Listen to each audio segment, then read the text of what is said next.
Pleased to be joined now by the one, the only, the legendary, fresh off of a 57-yard touchdown run against the Los Angeles Rams on Sunday afternoon. It is the one and only Tony Pollard. Tony, how's it going? Doing good. Thanks for having me. What did you eat for lunch today? That's my first question to you. What did I eat for lunch? I had breakfast. I had eggs. I had pancakes and bacon Okay, and that's I had some green machine juice too. how do you take the eggs? Like over medium, over easy, scrambled? Like what's your thing? Scrambled. Okay. All right. I can Yeah. deal with that. More of an over medium guy myself. Right before we started recording this, it was a really embarrassing moment for me. You know, I do this for a living and I had the situation on mute. You were kind enough to go get some headphones, even when it got the wired ones, like the old school. Old school. Are I had to look hard for these. are you mad or upset with me? Like, am I not doing my job right now? So many people, I mean, you know, in your profession, love to criticize you and your teammates when things are going well. This is your chance to kind of flip the script. Like, I messed up here. I fumbled. I threw an interception right now. Nah, you good with me. We all All good. right. That's awesome. You're joining us today on behalf of Q30 and the Q Collar helmet that you are wearing. I've got a photo here for you. Our podcast audience can't see this, and I know you're on your phone, so it might be a little bit small. A lot of people have had a lot of things to say about this. It's a pretty popular trend around the NFL. Tell us a little bit about it. It's basically just an added layer of protection for me on the field.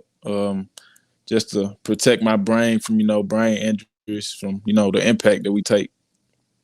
And I know that you've said before in all the discussions that a lot of your teammates have hit you up and kind of asked you, I'm sure, like in the locker, like, hey, what's that? Because it looks really futuristic. What are the most common like things that are said to you? I think people make the Power Ranger joke a lot. You might be too young to appreciate the Power Ranger reference. No, I remember that. But a lot of people ask me, is it like, does it have like, is it a fan? I've been asked that a lot of times. They'll ask me, does it play music or things like that? And I'm like, nah, it's just, and then I have to tell them and break it down to them what it is. Right. There's no Bluetooth. You don't need the wired headphones like you have going on here. Do you feel safer? I mean, that's obviously the goal, I would imagine. So, like, I mean, you get hit a lot. Can you feel the difference between this and your old helmet?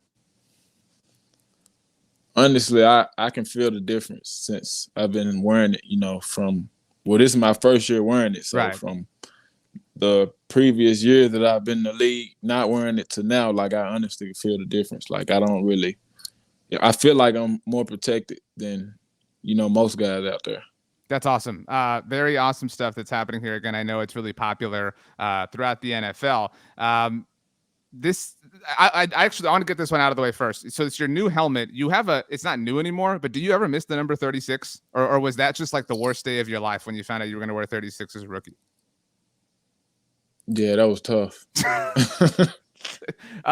You joined the NFL. That was tough. You were drafted before. And like, I don't know if this bothers you. If I were you, it would bother me.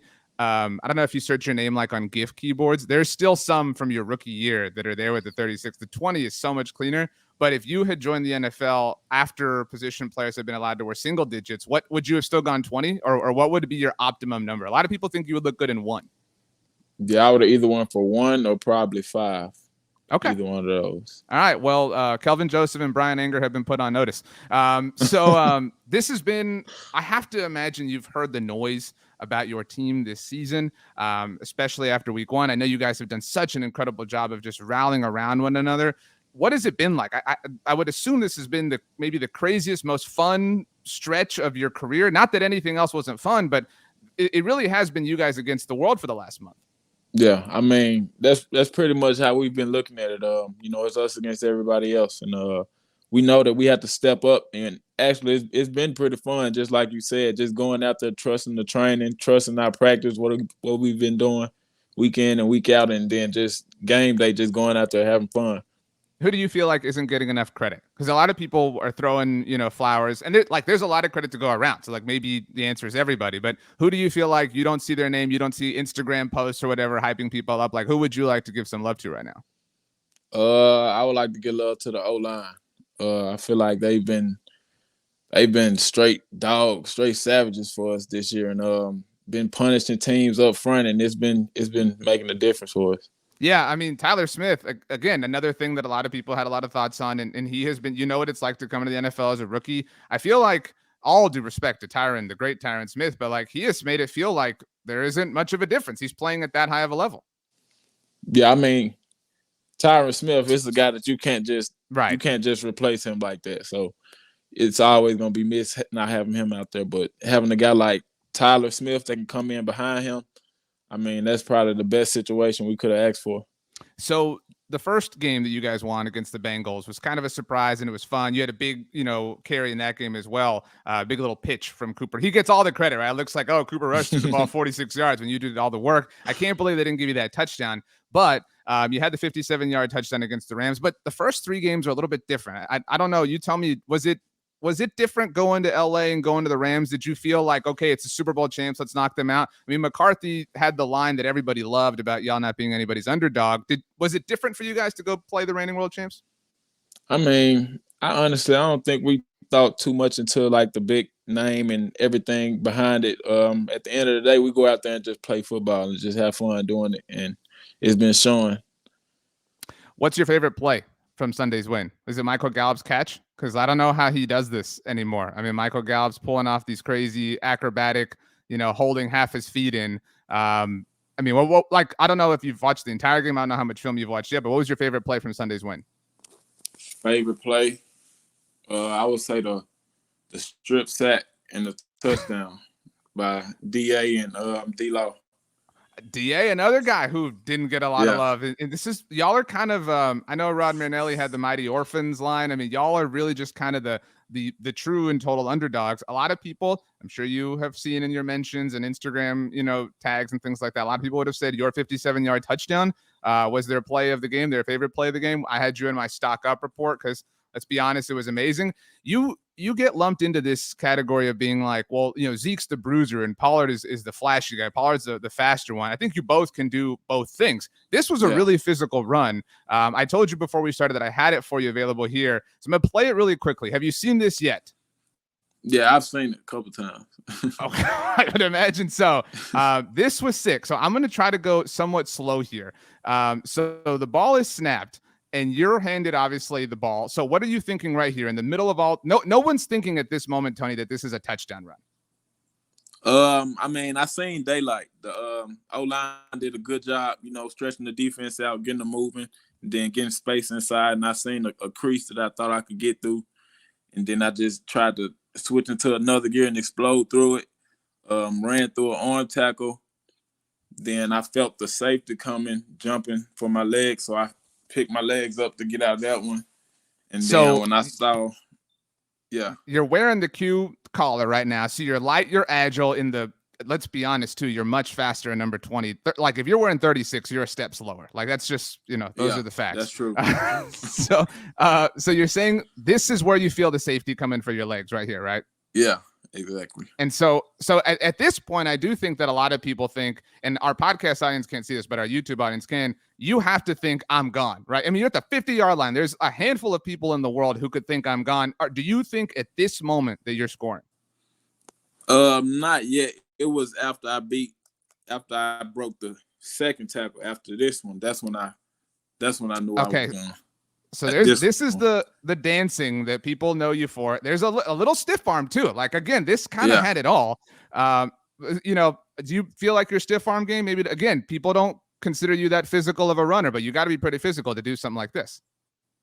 Yeah, I mean, I have a pretty good stiff arm. And you're right-handed, right? So this is the left hand that you're stiff arming with. True. So pretty well, done right here. And again, I'll be honest, at this moment, I thought, oh man, like what looked like, because we're also watching the broadcast. This isn't the all 22 or anything. I thought, okay, maybe he's going to get bumped out of bounds here because you were getting a little bit closer, but you keep moving, obviously. And you've got your man out there blocking for you. There comes Simi, right? Way to go, Simi Fehoko. And it kind of looks like you're going to get caught here. Could you feel the man behind you at this point? Yeah, after I broke the last tackle with the stiff arm and jumped out of it, I felt 36 behind me, and he was already running full speed, and I'm just getting out of a tackle, so I'm knowing his momentum will catch up to me faster, so I knew I had to weave. And when I seen my guys blocking, that was just perfect timing. Right. Plus, again, he's wearing 36, so you're a lot faster than him, just because of the uniform. So you cut back in, and then the trash happens, the chaos happens off to your right side. This is where Tony, you have to think that you're scoring. Yeah, I already knew from that point that I was scoring. All right, so I'm just going to let it ride itself out. There comes Peyton Hendershot with the block at the end just for good measure. That was awesome. Where does this rank for you as far as your touchdown runs as a member of the Dallas Cowboys? I think that may be number one. I don't know if you remember it. This was the thought I had yesterday because we're recording this on Monday. You had a great game last year in this building, although against the other team, against the Chargers. So, this is kind of Tony Pollard's house. I mean, just, hey, I'm out here to work for you. I messed up earlier with the mute function. That was my bad. Rest of the season, Tony. Dak's coming back. James Washington at some point, Tyron at some point, who knows? I mean, you guys seem so good at taking this thing week to week to week. Is that the mentality? Is that the message from Mike McCarthy? Just go 1-0 every week, all the kind of classic football cliches? I mean, pretty much that's basically what it is. I mean, you don't want to get too far ahead of yourself or thinking about what you're going to do 2-3 weeks ahead, when you got an opponent each and every week that you got to respect, to the utmost, and then go out there and get your all. I would not be doing my job if I didn't fish for a quote. I'm wearing a kind of a green polo. You mentioned the next opponent. You guys are playing the Philadelphia Eagles on Sunday Night Football. I have to imagine how big of a game that is. Do you want to just come out here and give us 100,000 views and say, hey, we're going to beat the Philadelphia Eagles 50-0? You want to do me that favor or not? I'll tell you, stay tuned. Just stay tuned. That's awesome. Tony Pollard, once again, wearing the Q collar from Q30 this season. It looks cool. At first, just the look, I'm all for the benefits, but look threw me off a little bit at the very beginning. It but took a while I'm coming to around. grow on me. Yeah, it took me a minute. And now Micah's got one too, right?